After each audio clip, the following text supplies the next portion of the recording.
Recording live in the virtual Lucky Number 7 Lounge, this is Dine, Drink Vegas, the podcast by and for everybody stuck at home, but wishing they were in the land of neon lights and bad decisions. I'm your host, John, also known as the Baller on a Budget, and you have found episode 38, How to Beat the Vegas Heat.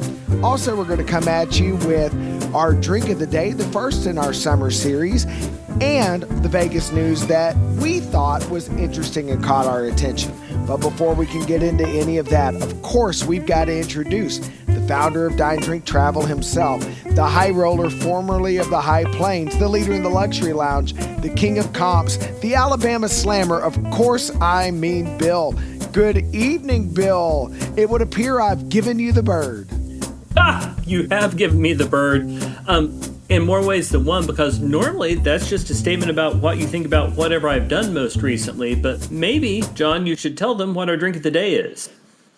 Well, we're starting a summer series. Now, last summer we planned to do we were calling it the Tiki Summer, and Bill hated that idea so much, he quit his job, moved 4 states, and the podcast went away for 8 months. So we're just going to call this series Summer Drinks, and we're going to focus on things that are great for the hot weather year. There will be plenty of tiki content, but also living in our 2 respective towns. You're in the middle of Alabama. I'm in the middle of the barren wastelands of far west Texas. It turns out our local liquor stores do not cater to tiki bars because we ain't got them critters.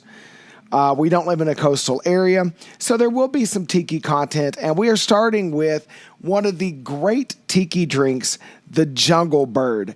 Bill, you want to run everybody through the ingredient list? So, and for once, and I want you to be proud of me, John, but for once I actually had like 95% of the ingredients and actually made it to recipe. So it calls for 1.5 ounces of blackstrap rum, so a shot of rum. And that's the one place where I departed. Instead of blackstrap rum, I used some 7-year-old Don Q, which is the Puerto Rican rum. But then 3/4 ounce of Campari, 1.5 ounces of pineapple juice, 1/2 ounce of lime juice freshly squeezed, and 1/2 ounce of simple syrup. Which is, again, I actually made it to recipe once. So, John, I know a lot of times you try to cut back on the sugar in your drinks. Did you make any exceptions to the Jungle Bird recipe? So, yeah, and my rum is mostly plantation OFTD with a little bit of plantation Stiggins pineapple to round it out, which they're both blended rums, and there is some blackstrap rum process in here. But blackstrap is not really a category. But think about Jamaican black rums. So we both ventured off the rum pathway. To cut back on sugar, I bought a reduced sugar pineapple juice drink, and I used Jordan Skinny simple syrup, which is sugar-free. And I workshopped this yesterday. I used a powdered pineapple drink mix.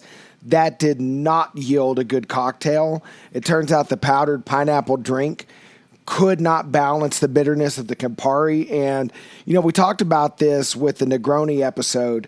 Even though I like bitter drinks more than you tend to, Campari to me, there's something about it that just, it's not my favorite thing. But using something that actually has pineapple juice in it and the lime juice and the sweetener really did tame the Campari. The next time I make one, I probably will blend the Campari with some Amaro de Angostura because I like that particular bitter aperitif a little bit better, and I think the combination would work. But with this recipe, the Campari really does blend in, and I find its bracing bitterness to be a good counterplay because even when you use artificial sweeteners, it still would be a very sweet drink without that bitter backbone. It's sort of like beer without hops. It's too sweet. So we talked about that a little bit in pre-production. I was expecting this to be too sweet because there's rum and there's pineapple juice and there's simple syrup, and I just used regular simple syrup. And oddly, it's not too sweet. What I'm noting is a bitterness, which I put down to the lime. Are you saying that it's more likely the Campari rather than the fresh lime juice? If you're getting bitterness, it may be the interplay between the two, but sip a little Campari on its own. You will taste it is a very distinct bitterness. I also suspect because you're using regular simple syrup and you're using a barrel-aged rum rather than a dark rum, because not the same thing. Right. I think you're missing some of those molasses, sulfur, sweet flavors that would tame some of the citric acid.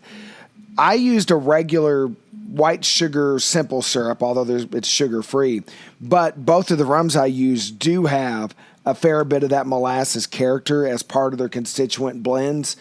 And I think that does make a difference. A silver rum or even a barrel aged rum, you might have to cut back on either the Campari or the lime or both because you don't have as assertive and funky a rum to balance out. Because that aged, you said it was Florida Cognac or Hamilton? Don Coup. Don Coup.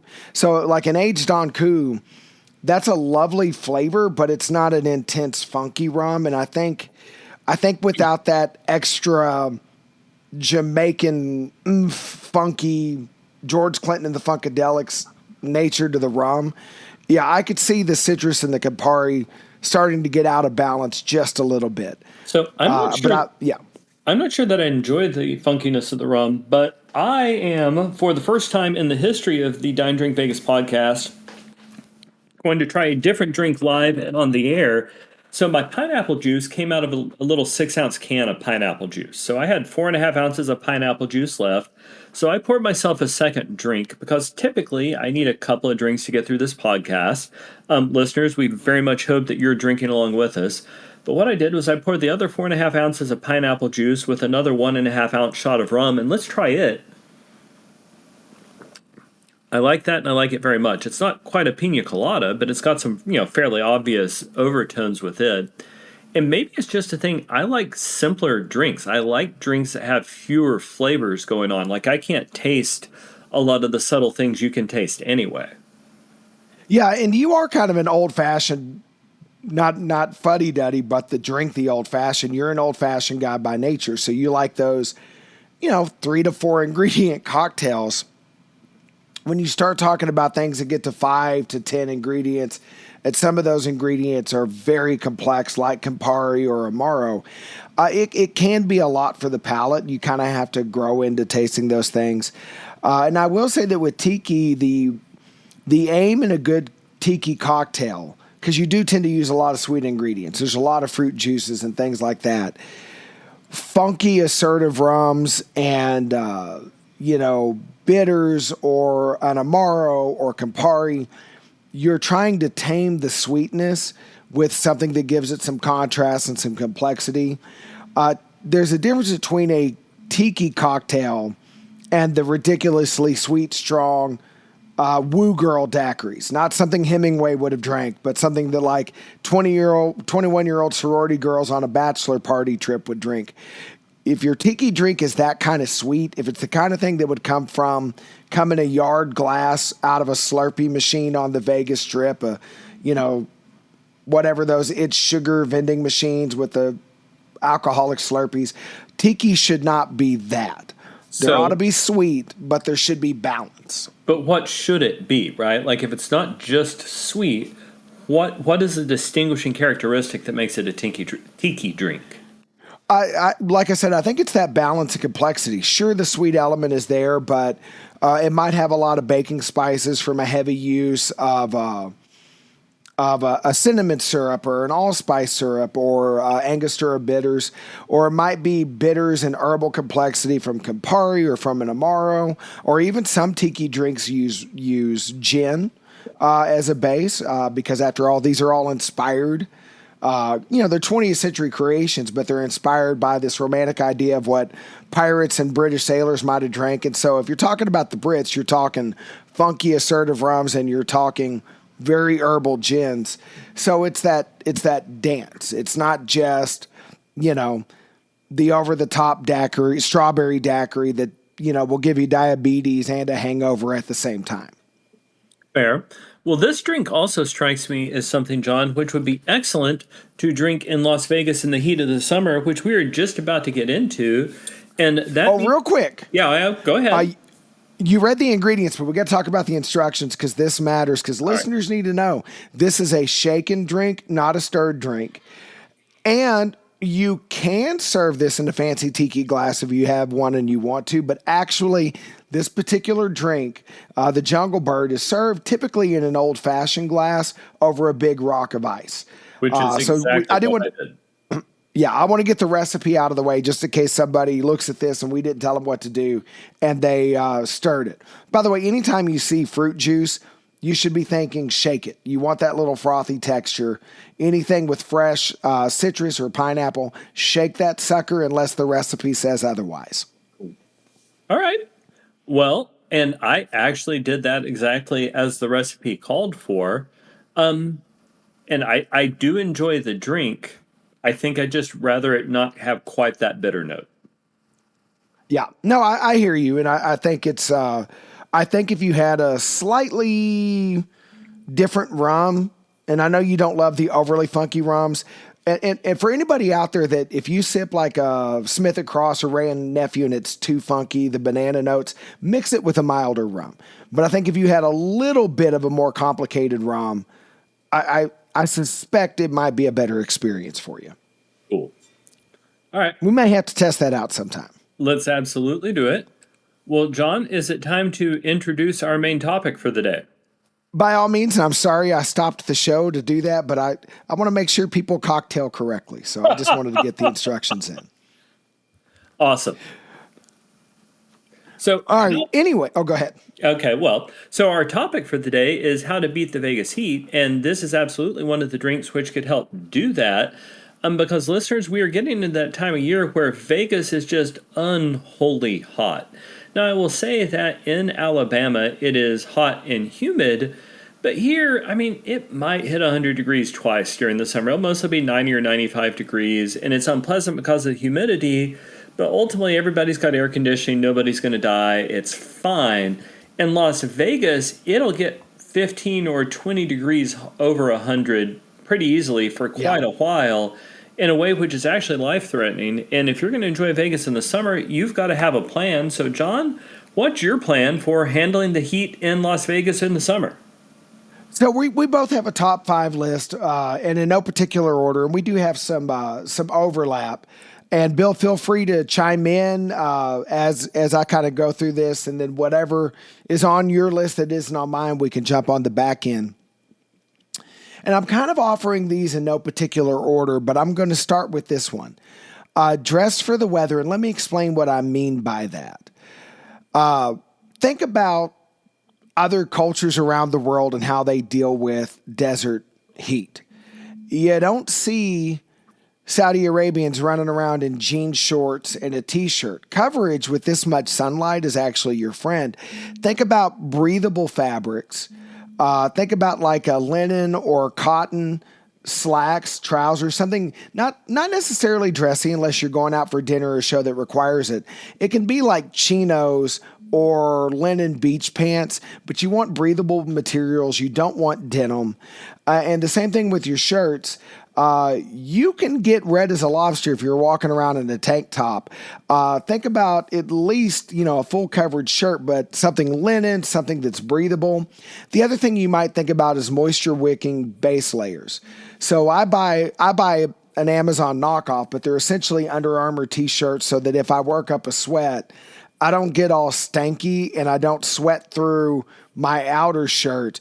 I've got something that's sort of controlling that moisture and controlling the funk that goes with it. So I feel cool.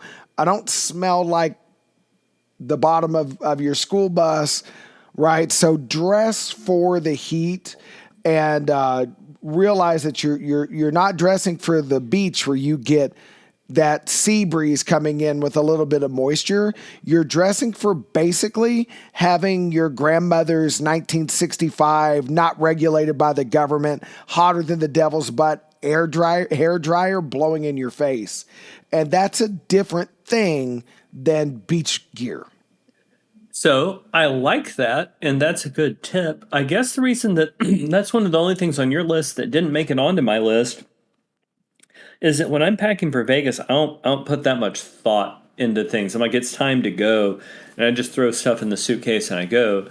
My first tip for going to Vegas in the summer is to go downtown. I prefer the Strip. I'm more of a Strip person than a downtown person, but I enjoy downtown, and the time to go to downtown is here in the summer because There's some great pools there that don't cost a lot of money, but mostly with that domed roof over the Fremont Street experience, you never really need to go outside.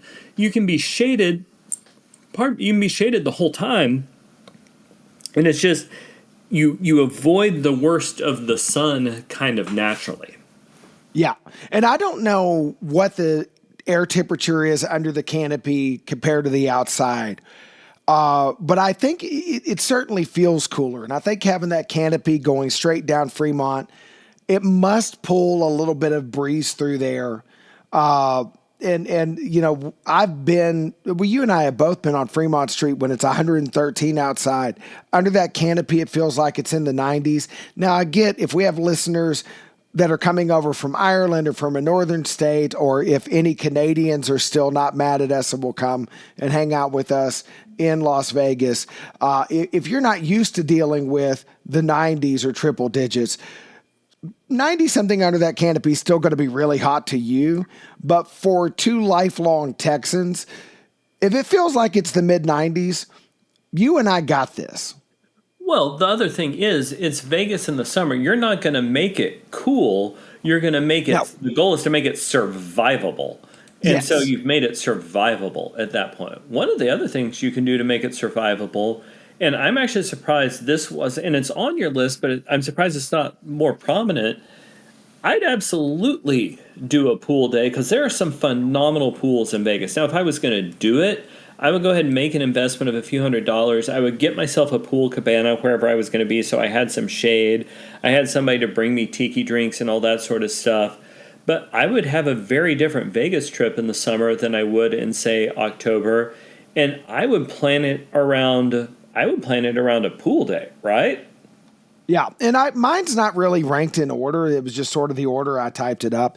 I totally agree with you on a pool day. And by the way, you're not just limited to the pool that you're staying, to the hotel that you're staying at. Now, most hotels will only admit you to the pool if you happen to be staying there. But a loophole to that, since you brought up renting a cabana, let's say you put all your money into your lodging and you got yourself a nice room at Bellagio. And then you went and looked and realized that the Bellagio cabana is going to be $800 a day, and you don't have that because you put all your money into the room.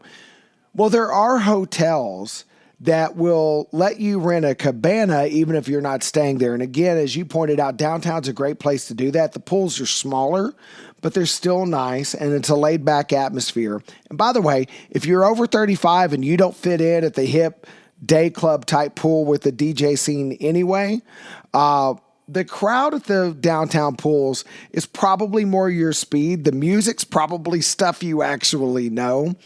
And like, you know, I think the Plaza 2 summers ago when my wife and I did it, it was $150 minimum spend to rent a cabana. In other words, we were going to pay $150, but we could get $150 worth of stuff from the bar. Yeah, no, that's a phenomenal deal. So on the Dine Drink Vegas YouTube channel, of my 5 most popular videos over the last month, 3 of them are pools, and 2 of those 3 pools are downtown. The most popular one is the Mandalay Bay pool, right? Like I'm getting a lot of searches for that video, but then the pool at Circa and the pool at the Golden Nugget, whatever. I mean, it's getting to be summer, right? A lot of people are searching for that. And I'm frankly getting more searches for the pools downtown than I am for the pools that I've reviewed on the Las Vegas Strip, which surprises me, but there you are. Well, I will say I fell down on my job, and we really should make this the feature story on a future episode. There is some financial data coming out that says booking and spending on the Strip is down, revenue is down on the Strip. But there's a lot of people that instead of skipping Vegas, they're just skipping the Strip. And downtown's actually thriving because as we've talked about and every other Vegas content producer has talked about, the Strip is nickel and diming people to death, and downtown is still trying to give value. So this may be a great summer for downtown. You know, go in on a weekend, see the fireworks at the Plaza. Circa and Golden Nugget have pools that can rival some of the strip properties, but even the small pools like Plaza and Downtown Grand. I almost said the Golden Gate. There is no pool at the Golden Gate. If you see a puddle at the Golden Gate, it is not a pool, and don't go near it. But Fair. even some of the small pools downtown are a lot of fun, even if they're not that big. So yeah, I think this may be a peak summer for downtown. They're having their moment. Well, John, what else is something that's on your list for ways to avoid the heat in Las Vegas over the summer? So both of us, because this is on yours as well, you want to drink water, and I would recommend drinking water between every adult beverage, because alcohol will dehydrate you, and most of us tend to drink a little more than we should when we're in Vegas. You brought up get the free bottles of water that the casinos offer if those are available to you. If Every you're casino gambling, does that. yeah, especially if you're gambling, they'll bring you water, right? Don't buy them from the hotel gift shop. If you're going to buy a water, highway robbery in the gift shop, go to the CVS, the Walgreens, the ABC store. But I would say take it a step further and maybe buy a Gatorade, a Powerade, a sports drink, or get you some electrolyte powder to add to your water. You are going to sweat in the Vegas heat. You're going to need those salts because you tend to dehydrate. If you happen to enjoy adult beverages and you're dealing with the heat, this is doubly important. Those electrolytes will help minimize that morning after feeling. So I think that's fair. Although you said electrolyte powder, and after you talked earlier in this podcast about pineapple juice powder, I don't know, man. I think I'm going to stay away from any powdered drink recommendations you make for a little while. Actually, the pineapple drink mix was really good. It just didn't work with this cocktail. The Campari just walked all over it. And I will say, for those of you that are YouTube fans, not only of our channel, but of some of the big accounts, Norma Yelly's always got one of these. I don't know if hers is Liquid IV or one of the other brands. She's always advertising them. It's not a bad idea. There's a reason they pay to advertise on her channel, because that is a product that makes sense for people going to Vegas. I'm not recommending that brand per se, but unless they want to pay us, and then sure, I'll recommend that. John, brand. are you saying people are more likely to watch her come out of a swimsuit dressed, or come out of a swimming pool? I'm so sorry. Come out of a swimming pool in a swimsuit than they are me? Yes, as you intended it, a double yes on as you said it. Yeah, on both counts. Yeah, nobody wants to see us in our swimsuits, Bill. Nobody.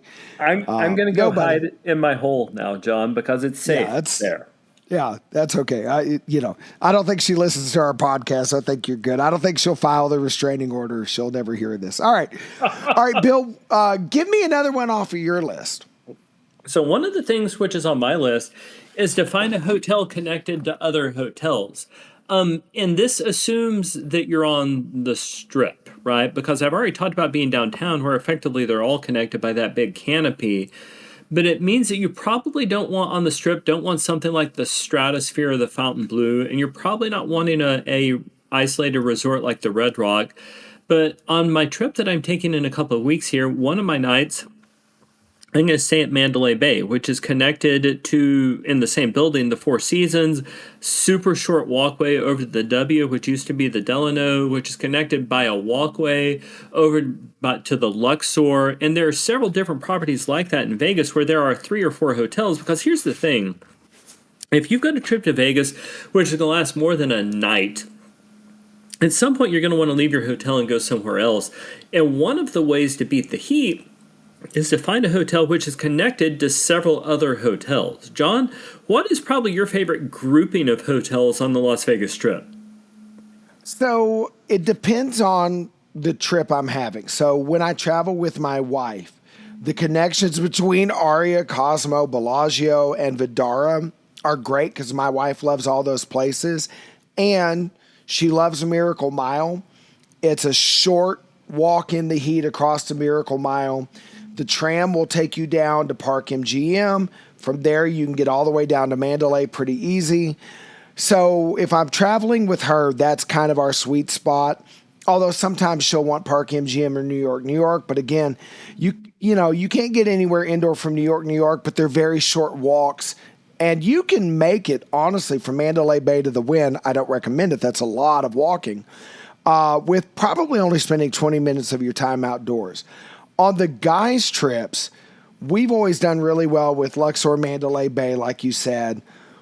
When the Mirage was a going thing, the tramp from Mirage to TI was great. Short walk to Caesars if you go through the Forum shops. It doesn't mean you got to walk through the Forum shops, but you're out of the heat. Short walk across the street to Venetian Palazzo. So that was a big spot for us on the guys' trip. I hope that'll be true when the Hard Rock opens.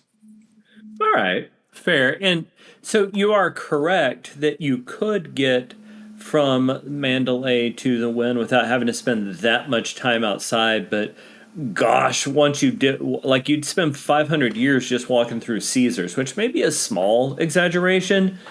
But yeah, I would find some places which are close by to handle. Yeah, I agree.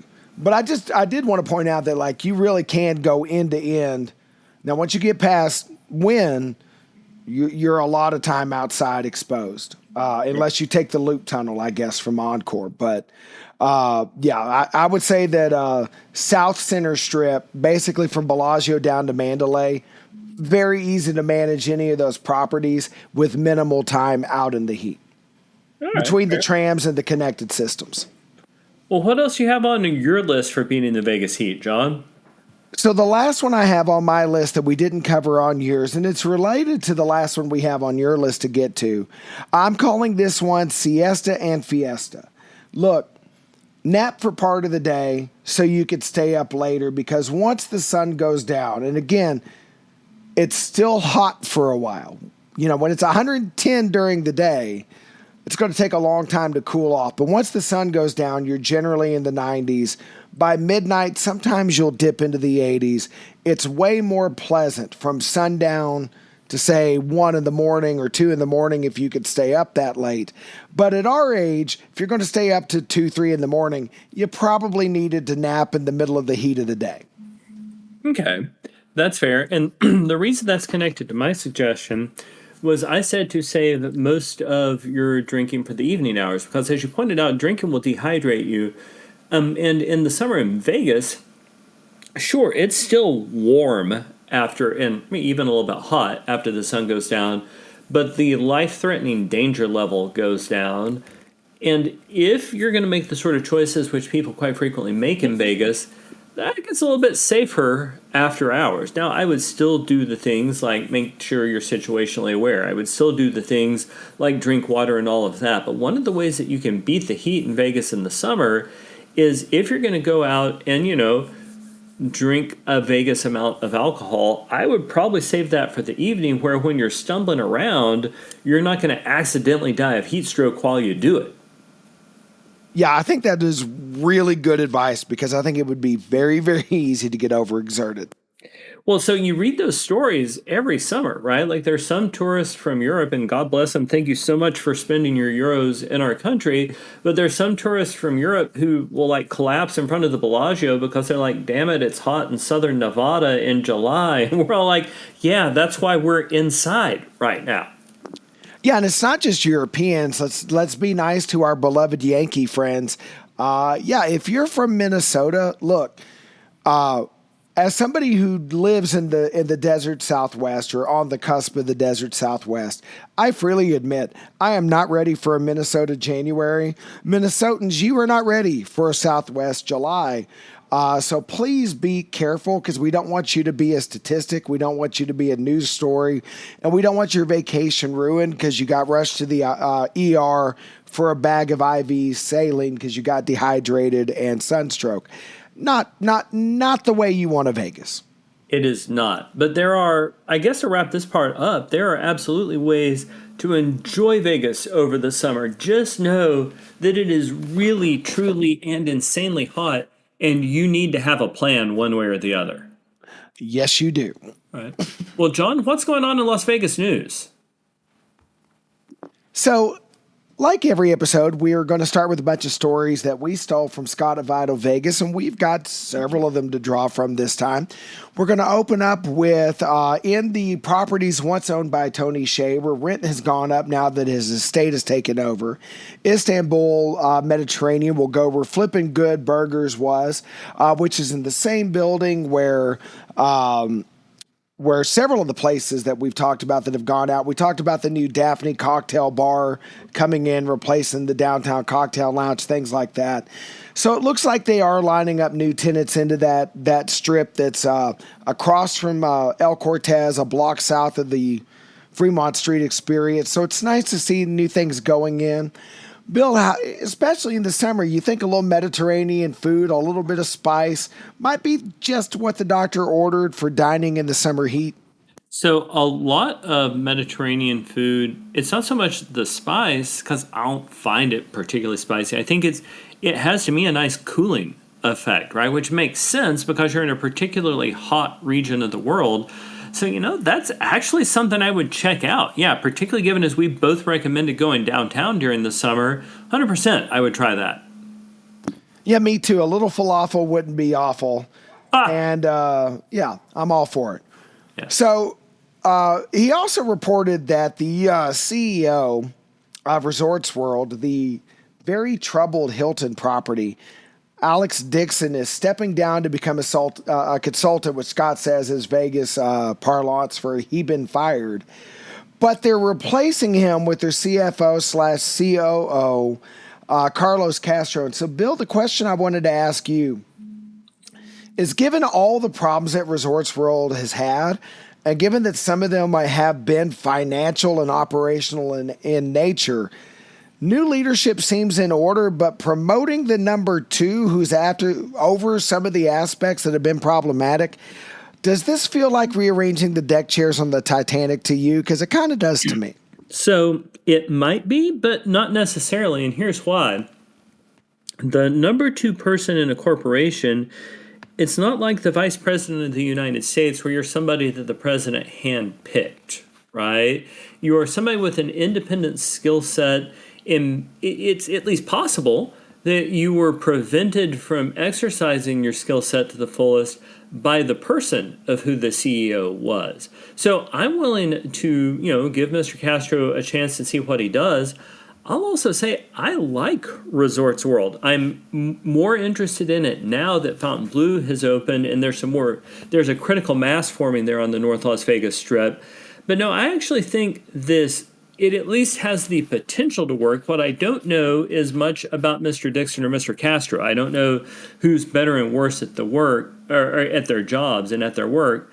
But no, given the way that corporate structures work, it's conceivable that it's different. I guess the challenge is going to be is that if Mr. Castro is the number two in that organization now, and he essentially, civilly beheads his former predecessor, I think it's going to be real hard for Castro to appoint somebody who could potentially one day replace him because he just saw it happen. Because that's not about corporations or government or anything else. That's about the way that power works.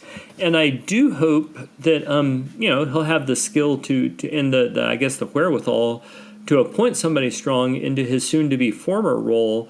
Because, gosh, that is a great property with a lot going for it.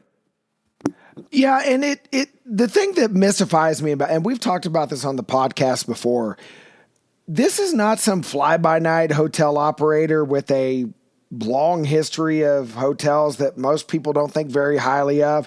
And I'm not thinking of anybody in particular, like I wouldn't want to highlight, say, Oyo or anybody. This is Hilton.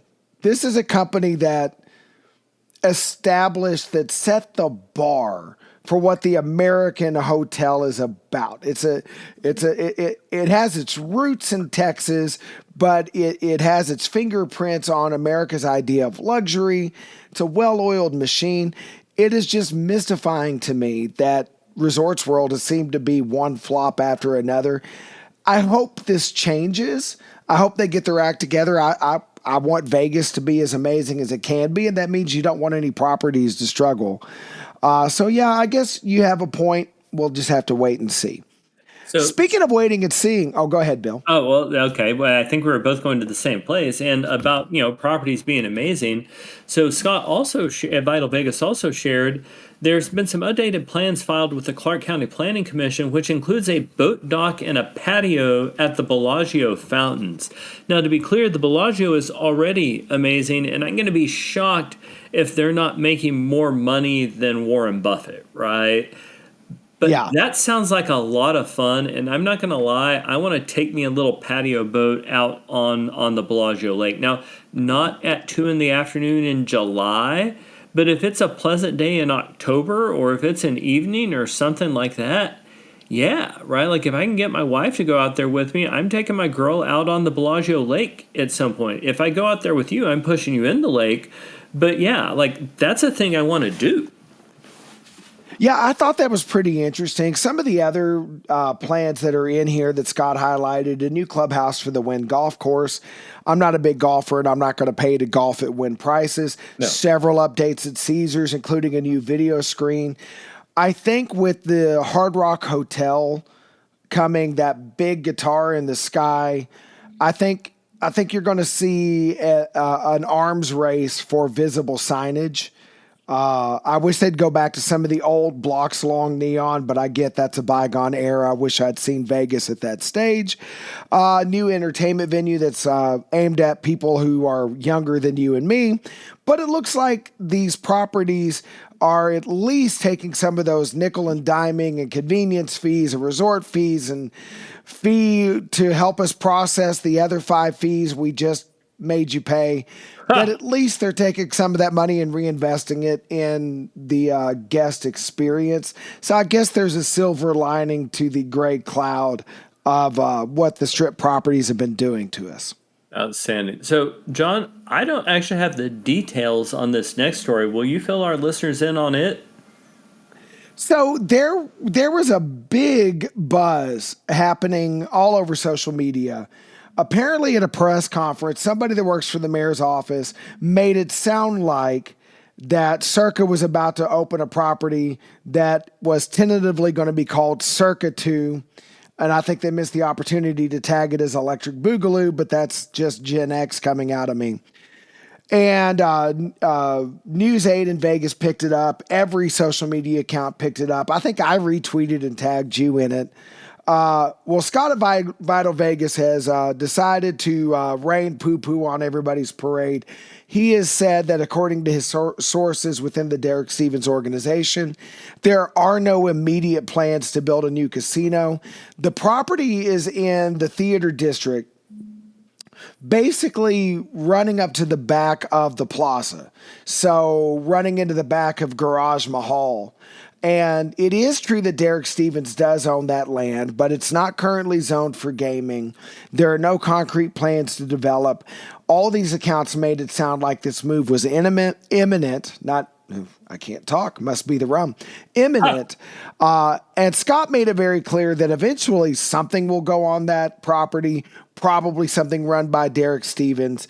Maybe if zoning changes, it could conceivably be another casino, but everybody needs to simmer down. We're not getting Circa 2 anytime in the immediate future. Yeah, so somehow that is a story I had missed altogether. I had also missed our next story, but I'm more excited about it. In the latest Food and Loathing podcast episode, they interviewed the owner of Happy Hour Vegas and highlighted some of the happy hours that are worth seeking out. And John, I'm going to say something that I don't say very often, but I was wrong and you were right.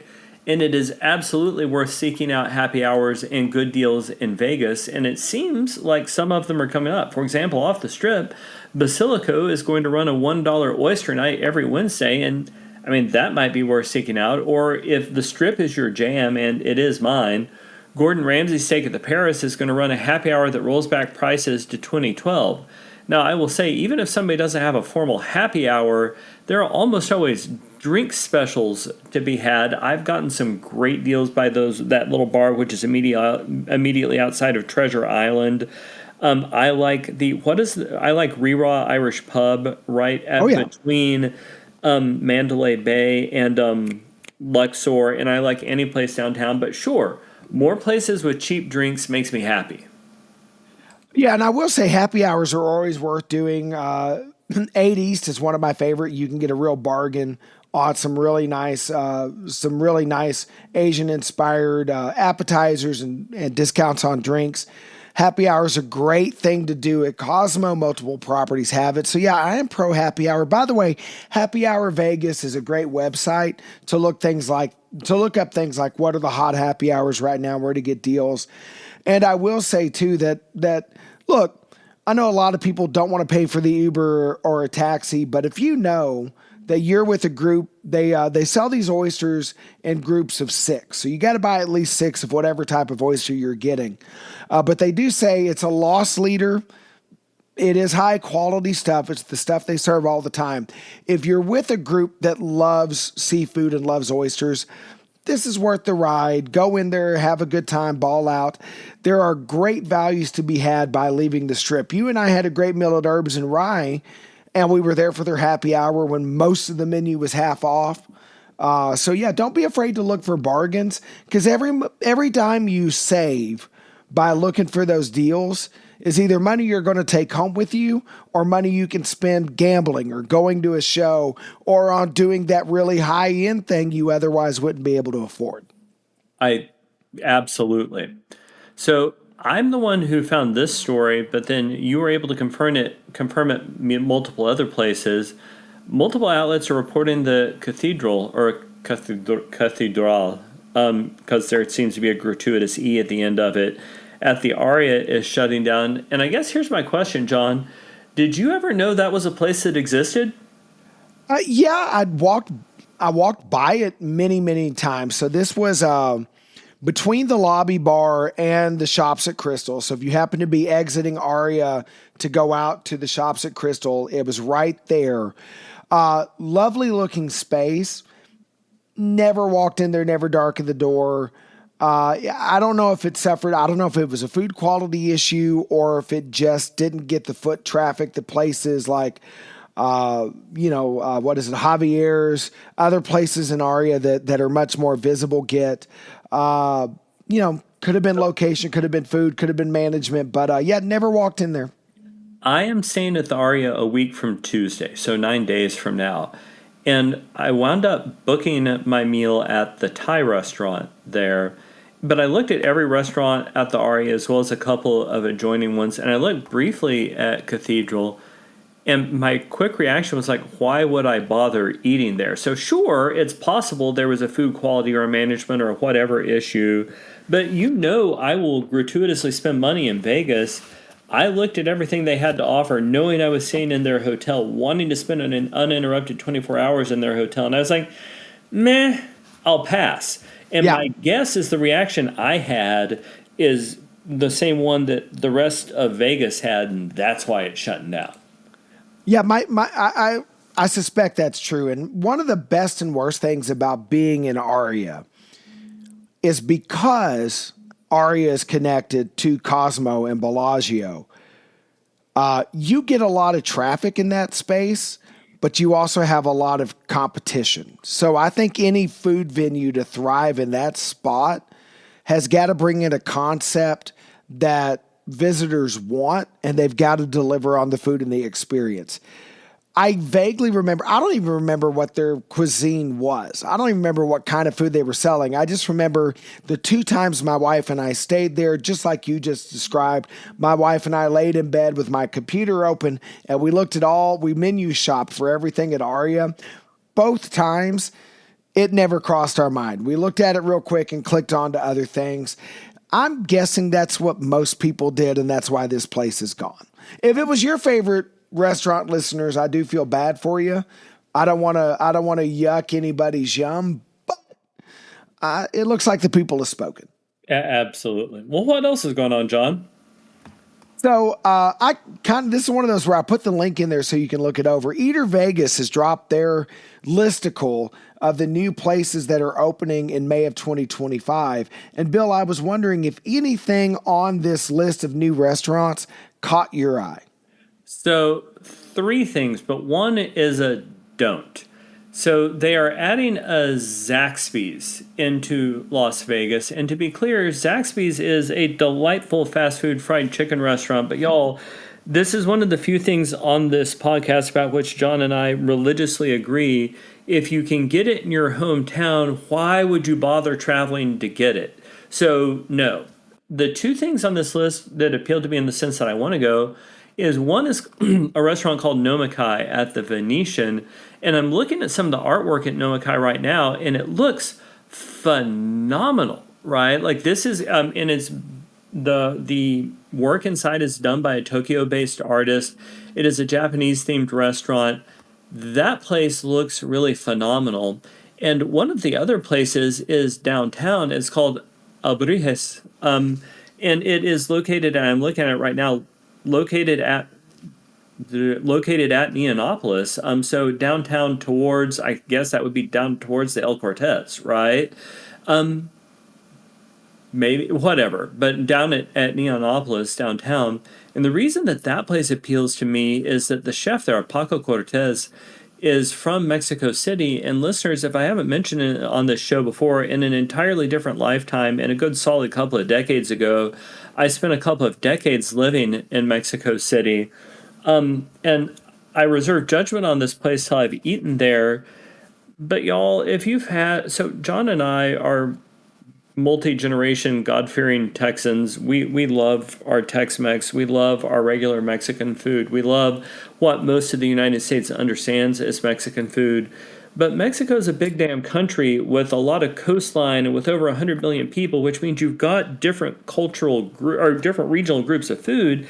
And Mexico City is a half mile higher up in the air than Denver, right? Like it is a different sort of food than what most of us in the United States think of as Mexican food. And if there's going to be a place in Mexico City that, or rather in Las Vegas, which proclaims to do Mexico City food, then yeah, I absolutely want to give that a shot. John, what on this list is catching your eye? I agree with you, and I'm going to butcher the pronunciation, but Alabrijes.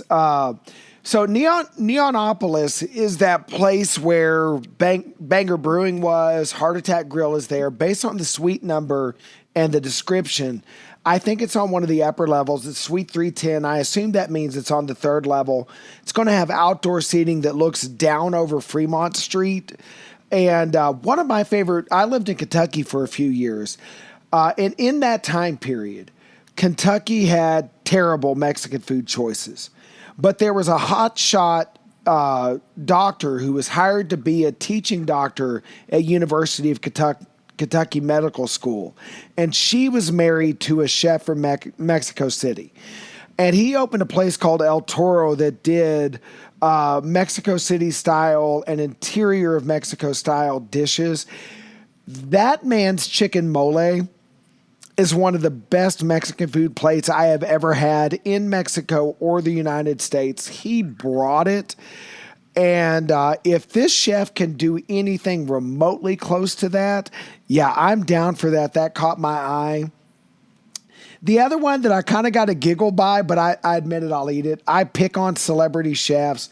I kind of make fun of Guy Fieri, even though by all accounts he actually is apparently a really nice guy. But he's the Nickelback of chefs. Everybody loves to hate him. I don't know why. But he's opening Chicken Guy, and it's inside of Harris. And I'm not a big fan of Harris, but he's got a jalapeno popper, big bite sandwiches. That sounds like an abomination, but it also sounds like everything that is wrong and right about America at the same time. And I think I'd give that a go. I would, but I'll say it one more time. Soy chilango y quiero probar albrijes porque, I'm just really excited about the Mexico City food, dude. And yeah, like Guy Fieri, I don't hate, but man, I can get fried chicken. Well, you are in Alabama, so yeah, I would imagine there's no shortage. That would be what y'all do. And I will say, like Guy Fieri's down my list. The other two places you listed first sound a lot more compelling to me, but I had to come up with something because you took my answers. So, So, John, it is now time for my single favorite segment of the show because it is Las Vegas and wild stuff happens in Las Vegas. So, it is time for some Vegas WTF news. John, what is going on in Vegas WTF news? So I was stumbling through because I don't do TikTok. I was going through Facebook Reels, which is TikTok for old people. And there's a TikTok video that's migrated onto other platforms. And it shows a fist fight in the poker room at Red Rock. Now, I Googled and looked and searched. I could not find a news story about this. So I'm guessing the security at Red Rock handled this however they handle it. But the news was not alerted. I'm guessing the police were not involved. I'm guessing both of these guys were just 86 and are probably lucky it's not the days when the mob ran the place. But it's an entertaining video. There's a very large man who is talking a high degree of smack, and he gets knocked out. Okay, it's like With that a scene in single Friday. punch, right? Just Like, pop. you Yeah. tagged me on that. Like, the dude tagged him once, and apparently the dude who started the shite should not have because his jaw could No. not stand the first punch. No, and it was and it was two old dudes. These guys were at least our age, if not older. Neither of them are in as good a shape as we are, and we're not exactly in great shape. So, this was a tussle between two big oldens. You know what I'm saying? But that the smaller of the two guys, he really landed that punch. Like it came out of nowhere. He was locked and loaded, and the big man went to the carpet hard. So I wish I knew the backstory. I wish there was a police report or a news report. But if you scroll around social media enough, you will eventually find this video. And if not, Google it. Find it. It's an entertaining 30 seconds. Absolutely. And also, I guess, is an important reminder to our listeners, monitor yourself in Vegas because stuff can absolutely go too far. Yeah, and here's the thing. The motto for years was what happens in Vegas stays in Vegas. In the age of the cell phone and TikTok, what happens in Vegas goes viral. So please, you're there to have a good time. You can do things in Vegas you absolutely would not do in your hometown. But do remember, you're not as anonymous as you think you are, and you are one stupid comment or stupid action from being a viral video. So do Vegas with care, have fun, but don't go crazy. Absolutely not. All right. All right, Bill. So let's give you an opportunity before we close the show out to talk to the listeners about your impending trip to Vegas, what you've got on the itinerary, where you're staying, what you're eating, and what kind of content you hope to generate for the YouTube channel. So, y'all, listeners, if you don't know, Dine Drink Vegas, in addition to existing as a podcast, exists as a YouTube channel. And in just over a week, I am spending several days there. And the first night will be in the Aria. The second night will be in the Wynn. And the third night will be in a suite in the Mandalay Bay because I was able to get that suite for, okay, not free, but essentially just for resort fees. And it came with enough of a resort credit to pay for the resort fees. So cool. I'm also going to detour through and see the Virgin Las Vegas. So there ought to be a lot of content there. If there's anything in particular you want to see at any of those properties, I do hope you'll reach out to us on our social media channels. But what I'm doing is I'm going on to vidIQ every night, seeing where is there a demand for videos. I know that the night that I'm at the Wynn, I'm going to go to La Cave because there aren't a lot of videos about it. I ate there once about 15 years ago, and it was phenomenal. And I will say, as I close out this conversation about our trip, you know how I love Le Cirque, right, John? Oh, yes, I do. So I was going to go to Le Cirque. I was going to do one thing on this trip, which wasn't just tied to YouTube algorithms. But it turns out they're no longer doing their pre-theater menu, and there was going to be no possible way to get out of there for less than $400, and that was going to be if I cut corners. So Le Cirque may be a fading, if incredibly happy memory for me, and instead I'm going to go to places like the Thai place at the Aria and the Foundation Room on top of the Mandalay Bay. Yeah, I think that's lemongrass, isn't it, at Aria? I think it is lemongrass. Yes, sir. Oh, it's so good. That and Din Tai Fung at Aria. Oh, they're both so good. I love the restaurants at Aria. Yeah. So, Bill, I think that sounds like a great plan to me. And I will say this. I know how much you love Le Cirque. I have enjoyed all three of my meals at Le Cirque, but it sticks out to me that on our last trip where we ate at Le Cirque, we got done with that trip and all we talked about was Esther's Kitchen. And I know this is blasphemy to you. Price aside, I think I liked my meal at Partage just as much. It didn't cost nearly as much.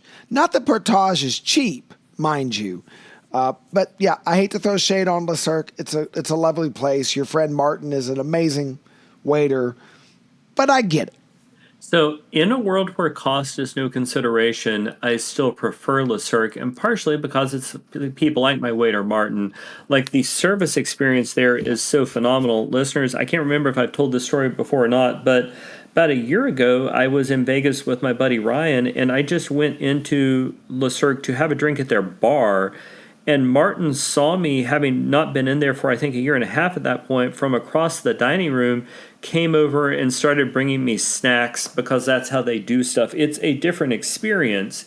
The problem is that price is a consideration. And John, I love you. You're not pretty enough to be my date at Le Cirque. Nope. I kind of got to have, A, my wife there to want to go, and B, have her not asking a lot of questions about what all this cost. And I do want to say, I don't think it's that Le Cirque has gone downhill in the least. I think it's that food culture in America in general and in Las Vegas in particular has become so elevated that Le Cirque is still amazing. It's just there's a lot more amazing out there. And you've really got to decide with so many amazing things at every imaginable price point, do I really want to spend that much on that meal?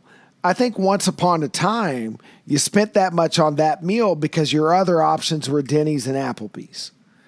But now there really is amazing food made by talented chefs with quality product at almost every price point, which gets back to the central theme of the podcast. If you can get it in a 2-hour drive of your front door, don't get it in Vegas. No. Go to Vegas and eat something you cannot easily get at home because the food scene in Vegas is amazing. You don't have to spend $500 on a meal, although if you've got it, there are some amazing $500 meals, and everybody should do it once in your life. But if this economy has you strapped, you can find great meals on a budget. Anyway, Bill, I'm off my soapbox. I think that brings this episode in for a landing. Why don't you tell all the listeners where they can find us on social media? So you can find me on every social media platform, whether it is X, whether it is Blue Sky, whether it is Instagram or Facebook, or I'm sure there's some I'm missing at Dine Drink Travel. You can find us on YouTube at Dine Drink Travel if what you want is videos about airplane travel, airport lounges, and the occasional cruise. And most importantly, you can find us at Dine Drink Vegas on YouTube for some short and focused videos to help you plan your next trip to Vegas. John, where can they find you? And you can find me on Twitter, X, whatever, at Dine Drink John. And if I remember to log in, it's the same on Blue Sky, but I rarely remember. We're so glad you took the time to listen to us. There's a lot of podcasts to pick, but you picked ours. If you enjoyed this podcast and you have a friend who really enjoys Vegas and you want to help them out, or an enemy that hates listening to old fat white guys talk about travel, please share this podcast with them. Give them the opportunity to hear us and give us a chance to grow our content channel. We're so glad you tuned in this time. We'll catch you on the next episode. And until then, happy travels.